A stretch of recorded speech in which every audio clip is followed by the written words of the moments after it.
Welcome to the Slop Farm. Enjoy the video. In this video, I will explain how to change a Nissan Sentra tire. First, ensure your car is on a flat, stable surface, safely away from moving traffic.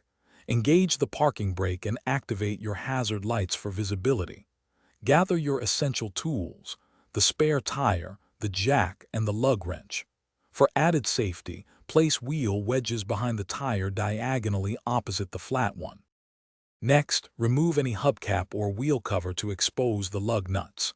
Using your lug wrench, loosen each lug nut about 1/4 to 1/2 of a turn counterclockwise. Do not remove them completely yet. Carefully position the jack under the vehicle's frame, close to the flat tire. Begin to raise the car until the flat tire is approximately 6 inches off the ground, ensuring stability. Now, with the car safely elevated, you can fully remove all the lug nuts you previously loosened. Place them in a secure spot so they don't roll away. Gently pull the flat tire straight off the wheel studs and set it aside. Take your spare tire and carefully align its holes with the wheel studs. Push the spare tire firmly onto the studs until it sits flush against the hub. Once the spare is on, hand tighten all the lug nuts.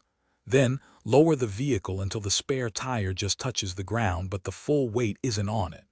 Now, tighten the lug nuts fully in a star pattern for even pressure. Lower the car completely, remove the jack and store all your tools. Remember, spare tires are for temporary use. Drive to a service center soon for a permanent repair.